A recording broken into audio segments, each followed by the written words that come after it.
gimana sih cara bikin konten yang menarik dan menjual, serta tips menjadi digital entrepreneurship.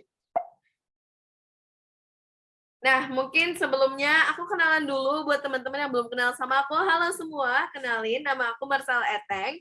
Aku adalah seorang business consultant. Jadi sebagai business consultant, kerjaan aku adalah konsultasi bisnis sih sama klien aku dan kebanyakan dari mereka adalah UMKM. Jadi biasanya ini ngebantu kalau misalnya ada business owner yang ngerasa nggak ngerti mau mulai dari mana, atau udah jalanin bisnisnya tapi ngerasa stuck, atau udah sering banget buat konten, udah konsisten, udah nontonin semua konten di TikTok dari berbagai sesepuh, tapi masih nggak kelihatan hasilnya.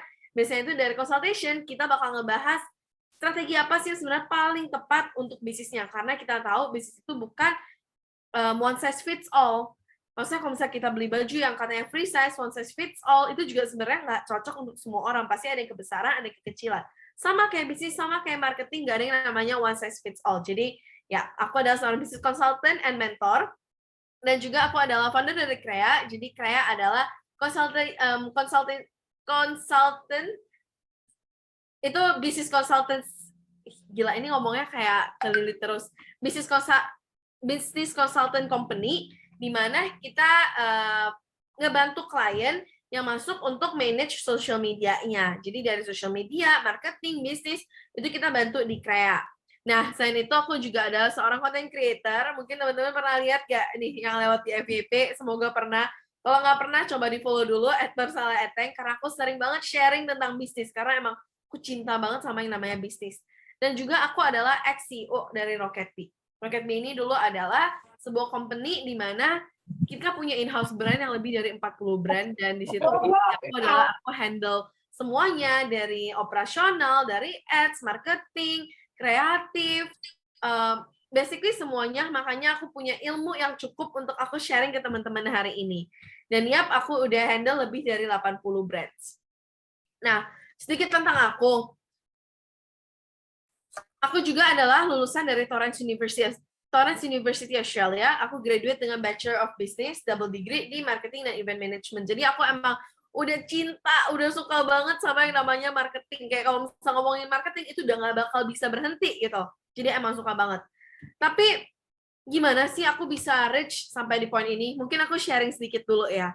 Jadi sebenarnya aku mulai, pertama kali aku kerja di McDonald. Aku jadi waiters di McDonald. Aku inget banget itu, aku sambil kuliah, sambil kerja, karena butuh biaya kan untuk sehari-hari, namanya juga udah kuliah, pengen lebih mandiri. Aku inget banget kerja di McDonald, harus ngepelin kamar mandi bekas buang airnya orang lain, harus ganti tong sampah, sampai pernah sekali aku diludahin sama customer. Itu bahkan pernah buat aku. Nah, tapi dari situ aku tahu, oh aku emang suka banget sama yang namanya jualan. Jadi aku mulai coba jualan. Nah, pas pertama kali mulai jualan, nggak langsung ya kayak, wah gila ini langsung besar banget. Enggak, yang ada aku bingung, kenapa bisnis aku nggak jalan sih? Apa sih yang salah? Apa sih yang harus aku ubah? Aku udah coba, kenapa nggak berhasil?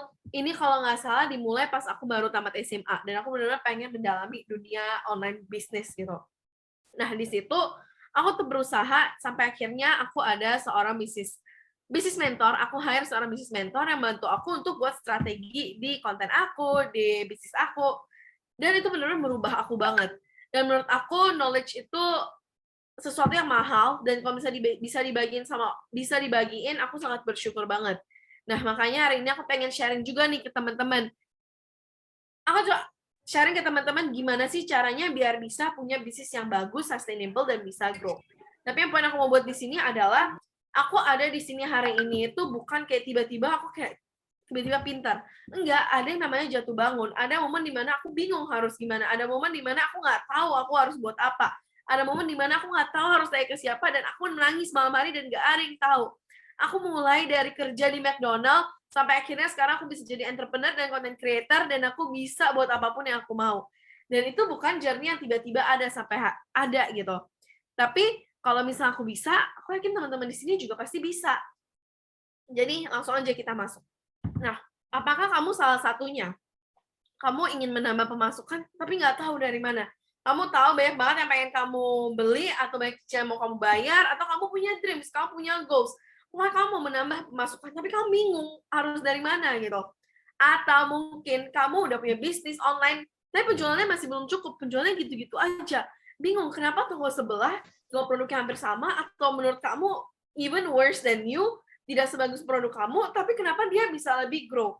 Intinya kamu bingung nih, udah jalan tapi penjualannya nggak cukup. Atau mungkin kamu punya bisnis online tapi nggak tahu caranya buat konten. Sering tuh dengar orang bilang konten is the new currency. Oh ya, lo harus buat konten supaya orang kenal. Oh ya, konten is the way to go. Tapi bingung gitu. Gimana cara buat konten yang menarik? Apa kamu salah satunya? Atau mungkin tiga-tiga ya? Kalau iya, bahkan kamu salah satu dari ini, berarti kamu ada di tempat yang tepat. Karena kita bakal ngebahas gimana sih cara dapetin pemasukan tambahan, gimana supaya bisnis kamu bisa grow, dan gimana kamu bisa buat konten yang menarik.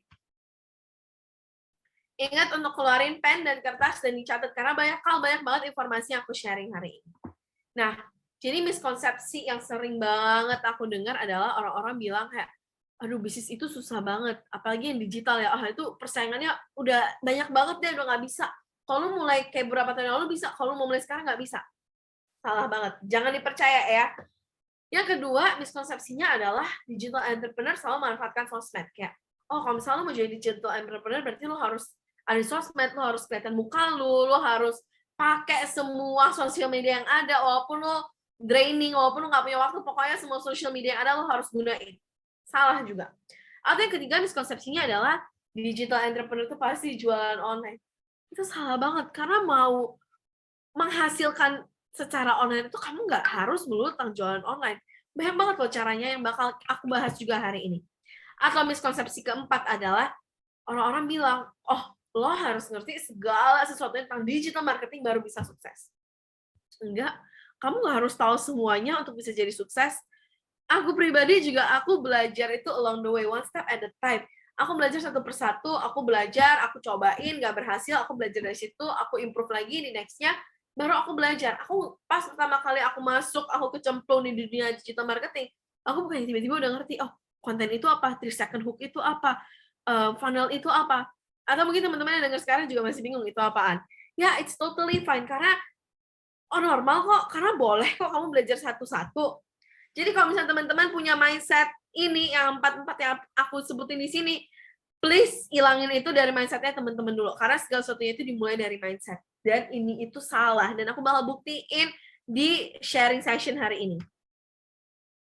Nah, sebenarnya kenapa sih konten menjual itu penting untuk bisnis online? Karena konten is the new currency.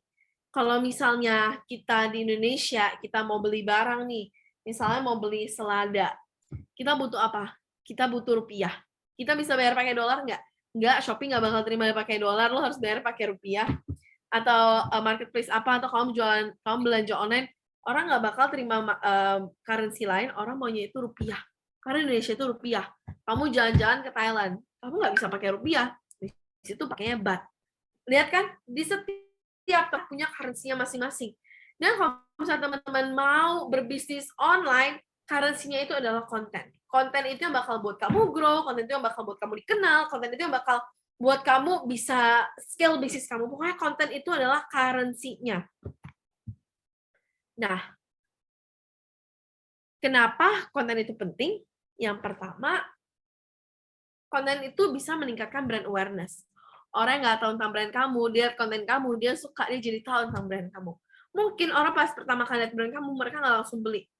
Karena ada sebuah studi membuktikan kalau misalnya orang harus melihat sebuah ads paling enggak sebanyak 7 kali dari brand tersebut, baru mereka bakal beli produknya. Nah, jadi konten itu walaupun nggak langsung converting di waktu yang saat itu juga, tapi orang bakal jadi aware sama brand kamu. Yang kedua, konten ini adalah investasi jangka panjang. Kamu post konten hari ini nggak viral, kamu post konten besok nggak viral, kamu post konten selama 2 minggu ini nggak viral, 3 minggu nggak viral, tapi mungkin 4 minggu dari sekarang ada yang viral. Nah, pas ada konten kamu yang viral, apa yang bakal dilakukan oleh audiens? Dia bakal masuk ke profil social media kamu dan bakal liatin konten-konten kamu yang lainnya. Nah, kalau misalnya kamu belum ada konten, ya orang pergi lagi. Tapi kalau misalnya emang pas mereka masuk, mereka kelihatan kayak, oh kontennya udah banyak nih, kontennya bagus nih. Itu yang bakal buat orang jadi nge-follow. Jadi emang konten ini adalah investasi jangka panjang banget. Nah, dan ketiga, konten yang bagus itu bisa meningkatkan engagement rate. Kalau misalnya engagement rate kamu semakin tinggi, berarti community kamu semakin erat. community kamu semakin erat, kamu mau launch produk apapun itu pasti bakal ada pembelinya. Nah, brand awareness itu apa sih? Coba deh, ada yang familiar? Jadi brand awareness ini adalah rasa familiar terhadap suatu produk, nama, logo, atau tagline. Coba di chat deh, ada yang tahu logo ini nggak? Aku tunggu ini. Coba di chat. Ada yang tahu nggak ini logo apaan nih? Wah, udah banyak yang bener nih. Bener banget. McDonald, McD, McD, McD. Tahu McD, McDonald, McD, McD. Yes, bener banget. Kenapa teman-teman bisa tahu? Karena McDonald punya brand awareness yang tinggi. Yang sampai orang lihat logonya aja udah tahu itu McDonald. Nah, kita pengen bisa build sebuah brand yang punya brand awareness setinggi ini, yang orang lihat logonya aja langsung tahu gitu, atau langsung kepikiran jadinya kayak, oke, gue mau makan McDonald malam ini. Intinya kita dikenal dari nama, logo, atau tagline. Kalau misalnya teman-teman tahu, berarti McDonald punya brand awareness yang tinggi sekali. Nah, kenapa ini investasi jangka panjang? Kayak aku bilang tadi, karena kalau misalnya konten yang menarik, itu bisa bertahan lama dan masih relevan, jadi bisa di-upload dan di-repost. Kalau misalnya ini konten 3 bulan yang lalu, sekarang konten kamu udah banyak di atasnya, kamu udah nggak tahu mau post konten apa, kamu bisa repost kok konten-konten ini, karena investasi jangka panjang, bisa terus kamu gunain. Nah, tadi yang ketiga alasannya engagement rate. Nah, ini contoh konten-konten yang menarik itu, engagement rate itu biasanya tinggi. Kelihatan kayak account reach-nya berapa, content interactions berapa, followers berapa, and that's really good sign. Nah, sekarang kita bakal ngomongin rules untuk membuat konten yang menjual. Kita udah ngerti deh kenapa konten itu penting, kita udah ngerti deh kenapa bisnis kamu butuh banget konten. Kita udah ngerti, kita harus konsisten bikin konten. Tapi gimana caranya buat konten yang menjual? Karena buat konten itu gampang banget. Kamu video aja itu udah jadi konten. Konten itu bisa random, tapi kita mau konten bisa menjual, bukan cuma sembarangan konten yang nggak menggigit. Rules-nya itu apa aja? Yang pertama, kalau misalnya kamu buat konten yang menjual, jangan takut bikin konten apapun itu. Jangan pernah mikir kayak gimana kalau misalnya nggak ada yang like ya, gimana kalau misalnya nggak ada yang suka ya, gimana kalau nggak FYP ya, gimana kalau misalnya nggak viral ya. Jangan. Atau takut kayak, aduh, tapi HP gue kameranya kurang bagus nih. Aduh, tapi banyak content creator yang kontennya lebih bagus, gue mah apa. Jangan takut. Mulai aja dulu. Atau karena gini loh, abis kamu mulai, kamu baru tahu kamu suka atau enggak di journey ini. Apa sih konten yang paling kamu happy pas kamu buatnya? Itu semua cuma bisa kamu dapetin kalau bisa kamu udah terjun dan buat kontennya. Jadi yang pertama, jangan takut bikin konten. Nah, tapi kenapa sebuah konten bisa viral? Ingat gak sih ini film apa? Ada yang tahu nggak? Coba di chat lagi nih. Ada yang tahu nggak? Ini dari film apa nih? Yes, Squid Game. Banyak banget ya teman-teman yang tahu karena film Squid Game itu sempat terkenal banget. Bener. Ini bener nih, Ega, Ecep, Mutiara. Bener banget. Karena Squid Game Homemade Production Bandung. Bener banget. Karena Squid Game itu sempat viral banget.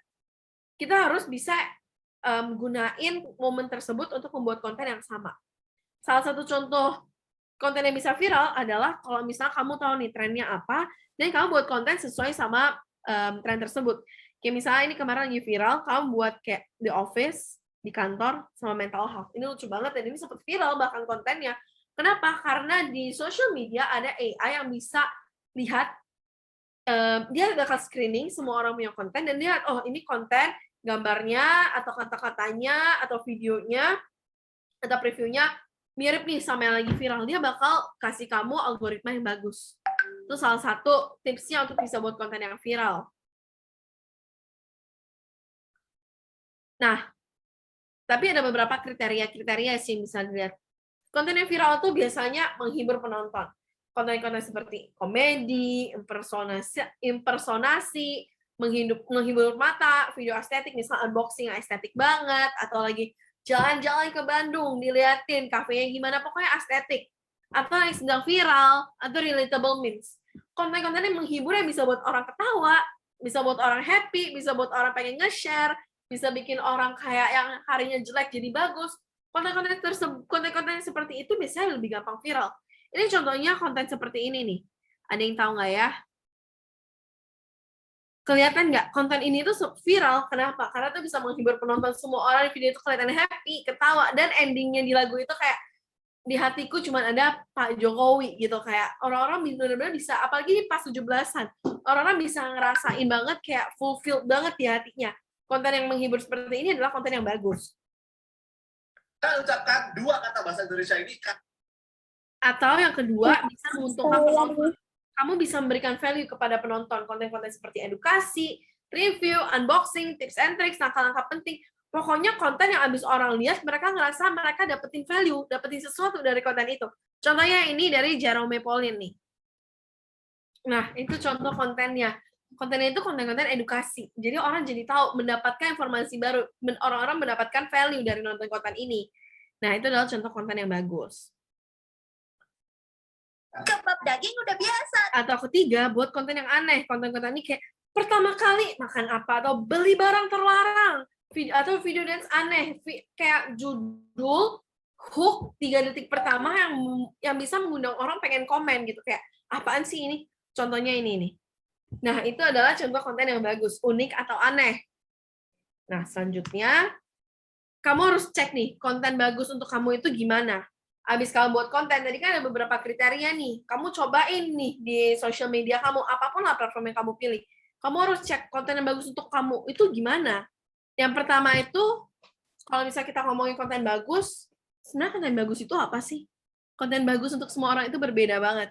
Mungkin buat aku konten bagus itu adalah konten yang bisa buat orang banyak komen. Atau buat beberapa orang, konten bagus tuh konten yang banyak likes-nya. Atau buat beberapa orang ini konten yang banyak save-nya. Atau yang banyak check out-nya. Atau yang banyak masuk ke Instagram-nya. Atau engagement. Apa? Kamu harus tahu dulu nih pas kamu buat konten, goals kamu itu apa? Kamu mau goals itu untuk engagement, atau mau untuk konversi, atau mau orang lebih tahu tentang brand kamu aja dulu, awareness dulu, atau kamu pengen benar-benar menjual, dan kamu pengen itu ada konversinya, benar-benar ada yang beli. Konten kamu ini untuk apa? Karena gini loh, aku ngerti, kalau misalnya kita jualan online, pasti ujung-ujungnya itu, ya gue pasti mau orang beli dong, gue mau cuan dong. Iya, ngerti.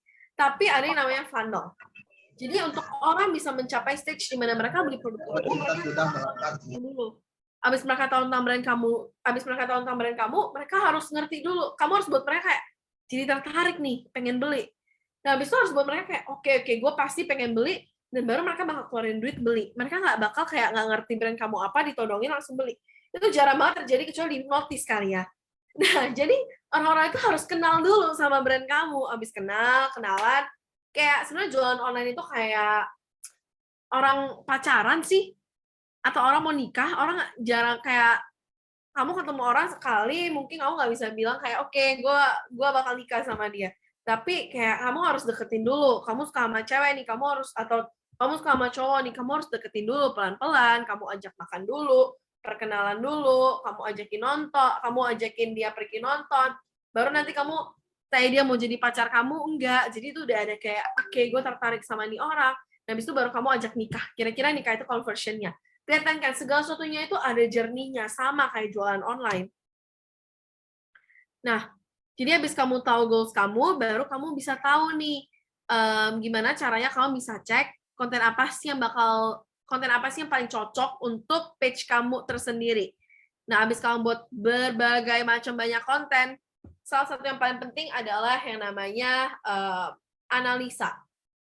Jadi cek konten itu adalah analisa. Lihat konten apa yang bagus, konten apa yang enggak, gimana cara untuk improve-nya. Tapi ada satu konten yang aku sebut sebagai unicorn post strategy. Jadi kalau misalnya kita dengar unicorn, kita tahu nih unicorn tuh kayak binatang yang magical banget, kuda tapi ada ada tanduknya. Kayak itu magical banget deh. Nah, makanya aku sebut ini sebagai unicorn post strategy. Jadi unicorn post strategy adalah konten kamu yang terbaik supaya kamu tahu nanti kamu bisa repost atau recreate. Karena kalau misalnya kamu udah coba berbagai macam konten, kamu pasti bakal ada menemukan konten yang paling menggigit. Nah, pas kamu udah dapet konten paling menggigit, kamu harus lihat apa yang menggigit dan kamu recreate konten yang seperti itu.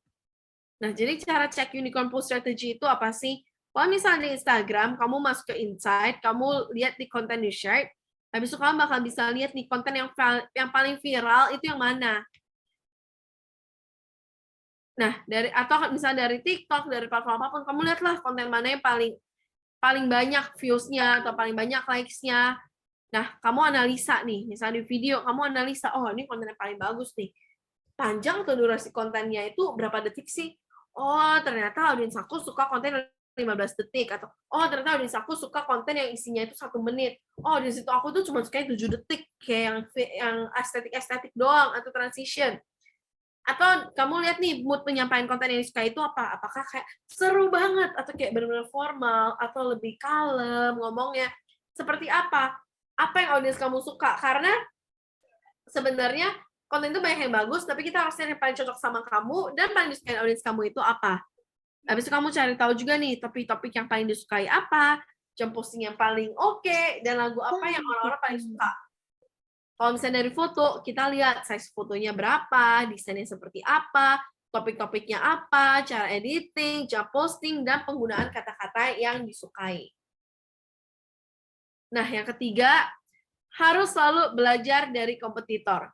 Dulu ya, kalau misalnya kita ngomongin kompetitor, kita takut. Takut, soalnya ada yang kompetisi sama kita. Kompetisi itu ngeri gitu. Kalau misalnya kita jual barang gelas, contohnya gelas ini, ada kompetitor yang jual barang serupa, wah jangan dideketin, jangan. Karena itu kompetitor. Sebenarnya enggak. Sekarang kompetitor itu justru membangun kamu, membantu kamu. Kamu harus belajar dari kompetitor kamu. Konten apa yang bagus? Seberapa sering mereka post? Mereka cara tulisnya gimana? Tone of voice-nya itu seperti apa? Bahasanya seperti apa? Cara bicaranya seperti apa? Apakah seperti teman? Apakah lebih formal? Apakah lebih seperti ibu guru? Seperti apa? Mood kontennya gimana? Apakah warna-warni? Atau ada mood board-nya? Atau kayak lebih warna coklat? Atau seperti apa mood kontennya? Dan melalui apa mereka berkomunikasi? Apakah mereka punya podcast? Apakah mereka punya YouTube? Apakah mereka cuma di Instagram? Apakah mereka ada marketplace? Dan topik-topik apa yang sering mereka bawain. Jadi kamu analisa itu semua dan kamu gunain rumus ATM.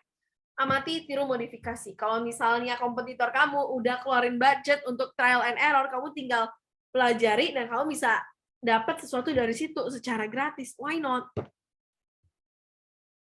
Nah, yang keempat, kamu harus punya content pillar. Kalau misalnya kamu mau menghasilkan konten yang bagus. Content pillar itu apa sih? Nah, jadi sebenarnya gini nih. Kamu sebagai pemilik brand atau brand kamu ini pasti ada sesuatu yang kamu pasti peduli banget. Ini yang kita sebut ini. Apa yang brand kamu peduliin. Di Venn kedua, di diagram kedua, ini apa yang audiens kamu care. Mereka suka tentang konten apa. Nah, di tengah-tengah inilah konten pilar kamu gitu. Nah, jadi apa yang brand kamu mau, jualan dong. Apa yang audiens kamu butuh, hiburan, edukasi, up to date. Konten pilarnya apa? Konten hiburan, edukasi, up to date yang bisa menjual. Seperti itu. Jadi cari jalan tengahnya.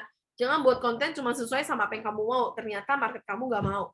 Atau buat konten apa yang market kamu suka, tapi nggak ada hubungannya sama bisnis kamu. Don't do that ya. Jangan. Itu bakal ngabisin tenaga kamu doang. Oke. Nah, contoh konten pilar seorang penjual cake itu apa? Misalnya kamu jualan cake ya, ini aku ambil salah satu postingan dari Munela Yummy Box nih. Konten pilarnya apa? Cerita lucu pembeli cake.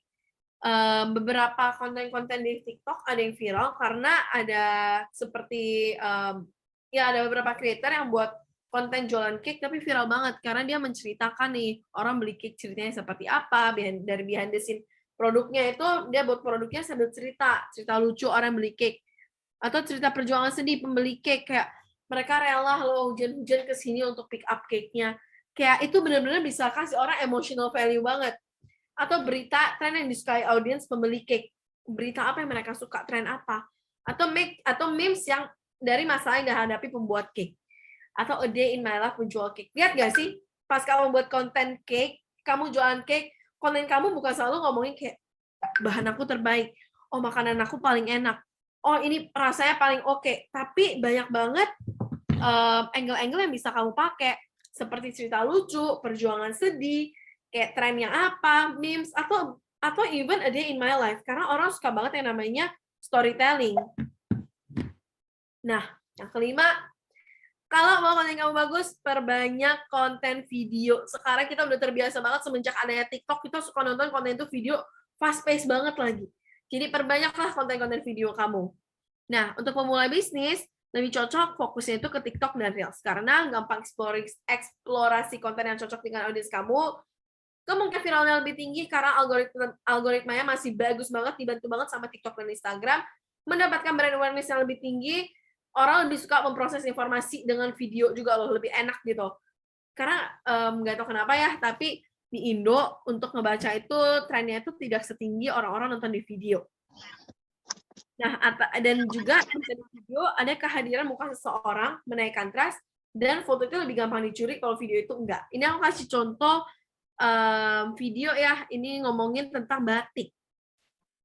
Hai, ikutin aku yuk styling batik untuk yang berhijab dan non-hijab. Pertama, ceritanya lagi mau kerja. Vibes-nya kayak ibu guru nggak sih? Tapi nggak cuma ibu guru, bisa juga jadi karyawan SCBD yang pakai baju batik. Selain buat kerja, model batik kayak gini pun bisa banget buat dipakein kondangan. Kelihatannya kayak ibu pejabat ya sih. Kelihatan model batik yang mahal, karena kalau di resleting, ini motif batiknya nyatu. Batik Silk Story ini cuma 200 ribuan aja loh. Kalian bisa cek ke batik Prabu Sena.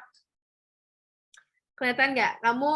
Kamu jualan batik, tapi ininya bisa batik untuk yang berhijab dan non-hijab. Pertama, ceritanya lagi mau kerja. Dia kan bisa kasih 4 look dan dia masukin voice over di belakangnya, dan itu bagus banget. Ini bisa jadi ide ya. Lihat deh, orang lihat ini jadi kayak, oh iya ternyata bajunya bagus ya. Mereka nggak lihat kayak bahannya apa, jahitannya apa. Karena yang lebih penting orang beli baju itu pengen kelihatan cantik gitu. Dan itu harus bisa kita komunikasiin. Nah, gimana cara membuat konten yang menjual? Tadi udah ada rules-nya kan, ini gimana caranya? Nah, awesome content, how to grow your Instagram account. Konten strateginya seperti apa? Nah, strateginya adalah kamu butuh tools ini dulu di awal. Yang pertama, kemauan. Kamu harus benar-benar mau, rela, dan kamu yakin kamu mau deh gitu. Yang penting ada kemauan dulu. Habis itu ada perangkat elektronik. Teman-teman ada di sini lagi nontonin sharing session ini secara live. Berarti kamu punya perangkat elektronik, so you have it.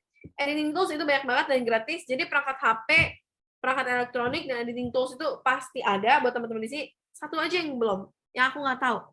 Kemauannya udah ada atau belum. Tapi aku yakin teman-teman mau spend time hari apa nih, hari Kamis malam jam 7 sampai jam setengah 9 untuk dengerin sharing session ini, berarti udah ada kemauan ya. Jadi teman-teman udah punya tiga-tiganya. Sisa buat aja gitu. Nah, jadi step by step, yang pertama, kamu tentuin dulu tujuan konten kamu itu apa. Definisiin goals yang pengen dicapai itu apa. Apakah likes, apakah followers, apakah conversion, karena nanti konten itu pasti berbeda.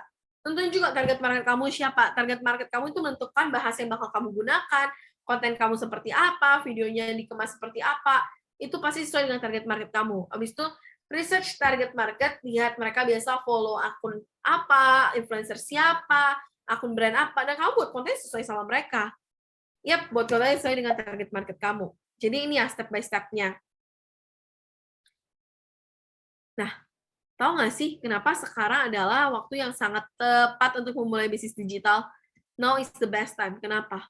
Kita lihat ya, di sini 15 Maret awal tahun ini, pelanggan murka si cepat lemot kirim barang, impas PHK massal kurir. Nah, ternyata ada PHK massal ya. Atau PHK massal, 15.000 karyawan teknologi kehilangan pekerjaan, 8.000 pegawai perusahaan farmasi ini terancam di PHK.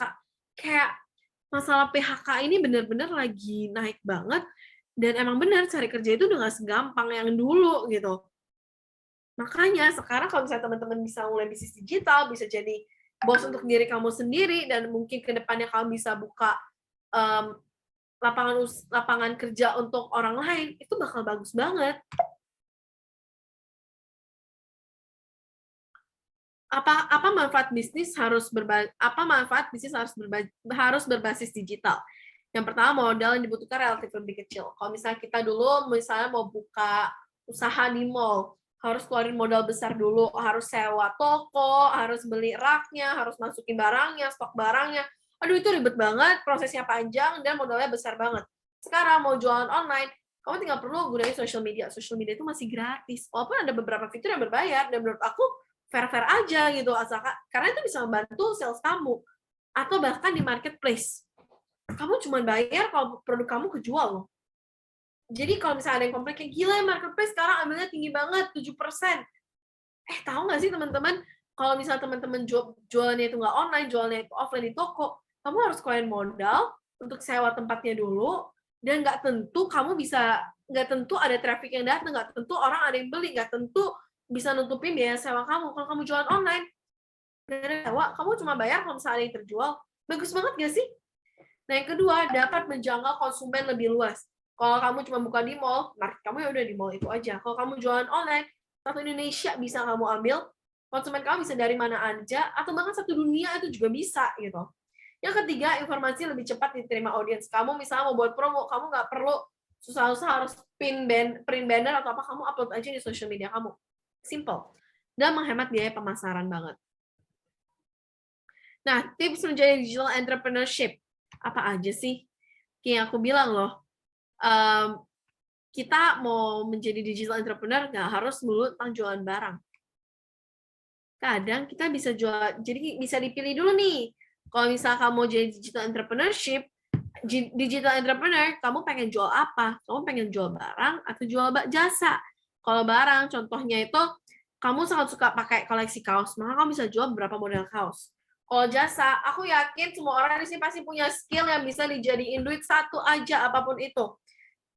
Apapun lah. Kamu bisa masak nggak? Oh, kamu bisa masak Indomie, kamu bisa jual Indomie. Kamu bisa masak nasi goreng, kamu bisa jual makanan. Kamu bisa apa? Kamu bisa naik sepeda. Kamu bisa ajarin orang naik sepeda. Aku yakin semua orang pasti punya satu skill yang benar-benar bisa diuangin gitu. Nah, kamu maunya jualan jasa atau jualan barang? Itu dulu, dimulai dari situ. Habis itu kamu set goals kamu. Set goals itu aku suka banget gunain teknik yang namanya SMART. Specific, measurable, achievable, relevant, dan time-bound. Spesifik ini membuat tujuan yang spesifik dan konkret. Contohnya, ingin mendapatkan tambahan pemasukan lewat sosial media. Jadi spesifik dan konkret. Oke, tambahan pemasukan tambahan lewat sosial media. Yang kedua, harus bisa di-measure, harus bisa diukur. Membuat tujuan dalam bentuk angka. Contohnya, oke, bulan ini aku mau dapat pemasukan minimal 200.000 dari Instagram. Yang ketiga, achievable. Kamu harus yakin kamu bisa mencapai goals ini. Contohnya, pemasukan sosmed meningkat sebanyak 100.000 per bulan. Jangan ya, kamu baru, misalnya secara stabil, sales di brand kamu itu omsetnya 2 juta. Tapi kamu bilang, oke, bulan ini gue mau omset gue 2M. Wah, itu nggak achievable. Otak kamu nggak bakal bisa terima. Kamu naikinnya pelan-pelan aja dulu. Yang keempat, relevan. Harus sesuai. Nah, tujuan jangka panjang ini harus relevan ya sama tujuan jangka pendek yang spesifik. Contohnya, kamu pengen jadi content creator. Goals jangka pendeknya yaitu konsisten membuat dan mengupload konten, dari situ aja dulu. Yang kelima, time bound. Kamu pastiin goals kamu ini harus punya deadline. Contohnya bulan ini atau di akhir 2022, tanggal 10 Maret 2023 harus ada time-nya. Nah, gimana caranya memanfaatkan social media untuk bisnis? Yang pertama, kamu bisa jadi content creator. Tapi disclaimer dulu ya, kalau misalnya teman-teman di sini mau jadi content creator karena mau dapetin karena duitnya doang, jangan jadi content creator. Content creator tuh nggak segampang yang kelihatannya. Masih banyak kerjaan di luar sana yang bisa lebih menghasilkan. Tapi kalau misalnya teman-teman pengen memberi value lebih kepada audiens, pengen memberi value kepada orang banyak, ada satu message atau satu hal yang pengen kamu sharing, dan kamu yakin itu bisa bermanfaat bagi orang banyak, ya jadilah content creator. Nah, gimana caranya bisa jadi content creator? Fokus ke satu bidang yang kamu minati, kamu harus up to date, kenali target audience kamu, belajar gunain tools, gunain promote button, gunain editing apps, gunain social medianya, dan juga kamu harus bisa belajar dari konten orang lain. Nah, kalau misalnya jadi content creator, penghasilannya dari mana aja sih? Bisa dari endorsement, kalau misalnya di YouTube bisa dari AdSense, bisa dari event attendance, bisa jadi speaker, dan jual merchandise juga. Yang kedua, teman-teman kalau misalnya mau jadi digital entrepreneur, bisa jadi affiliate marketer. Apaan sih itu affiliate marketing? Jadi affiliate marketing itu adalah program untuk mendapatkan penghasilan tambahan dengan mempromosikan berbagai macam produk di media sosial. Contohnya ada Shopee affiliate, TikTok affiliate, Tokopedia affiliate. Nah, jadi cara kerja affiliate itu gimana? Jadi sebenarnya affiliate itu seperti ini. Misalnya aku sebagai penjual, aku jual produk ini nih. Nah, kalau misalnya teman-teman buat konten yang menjualin produk aku, orang-orang tahu belinya di aku, dan mereka beli produk aku dari link yang teman-teman kasih, teman-teman langsung dapat komisi. Kamu nggak perlu stok, kamu nggak perlu ganti nama brand, kamu cuma buat konten, review produk ini, gelas ini, dan teman-teman langsung dapat komisi. Nah, cara kerja affiliate, kamu definitely harus daftar dulu jadi affiliate di platform yang kamu mau, membuat konten terkait produk yang digunakan, letakin link pada konten produk tersebut, dan apabila audiens membeli produk melalui link tersebut, maka kamu akan mendapatkan komisi. Jadi benar-benar kayak gini. Nah, gimana sih cara mulai TikTok affiliate tanpa modal sama sekali? Silahkan ditonton. Modal sama sekali. Gimana sih caranya? Yang pertama, kalian pakai produk-produk yang emang kalian punya di rumah, guys. Nih, kayak misalkan sunscreen Azarin, atau kalian pakai sampo dari Macarizo, kalian bisa gunakan produk apapun dan barang apapun yang kalian punya di rumah. Yang kedua, ini khusus untuk kalian yang pengen live streaming. Jadi caranya kalian pakai 2 handphone, yang satunya ini kalian pakai untuk ngeliatin tuh produk-produk yang emang kalian tampilin di showcase live kalian kayak gitu. Jadi kalian nggak perlu punya sampel produknya. Tapi alangkah lebih baik emang punya sampelnya sih, guys. Yang ketiga, kalian bikin video dengan screenshot etalase produk tapi ditambah copywriting, guys. Contohnya gini, skincare low budget mulai dari 5 ribuan aja. Nah, di situ kalian screenshot etalase produknya, habis itu kalian pakai sound yang viral kayak gitu. Semoga membantu. Nah, itu adalah caranya untuk menjadi affiliate. Gampang banget nggak sih, teman-teman? Nah, yang ketiga, bisa selling service. Yang kayak aku bilang, pasti kamu punya deh skill yang bisa kamu gunain.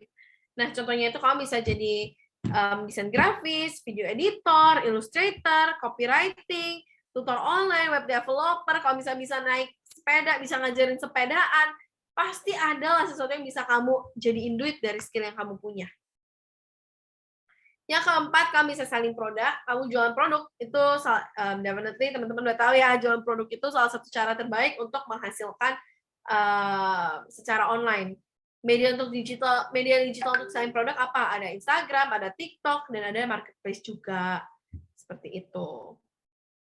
Nah, bahkan ya, kalau misalnya di social media itu, mereka udah banyak banget fitur-fitur yang bisa ngebantu teman-teman untuk jualan online loh, which is bagus banget. Nah, itu aja dari aku hari ini. Semoga bermanfaat. Nah, udah ya ilmu dari Kak Marcella. Nah, sekarang waktunya untuk teman-teman barangkali ada yang mau menanyakan nih terkait konten yang menarik dan menjual serta tips menjadi digital entrepreneur. Ya, jadi closing statement aku hari ini, aku ingin teman-teman di sini banyak punya ide, tapi ide itu hanyalah sebuah ide kalau misalnya nggak benar-benar ada action yang dibuat. Jadi jangan jadi orang-orang yang kayak sering ikut webinar, sering ikut kelas, tapi nggak make action, nggak take action, nggak lakuin apa-apa, makanya bisnisnya gitu-gitu aja. Jadi satu hal, teman-teman yang udah selesai dari sini, catat, tulis deh list down apa yang harus kamu kerjain, dan mulai kerjain itu sekarang juga.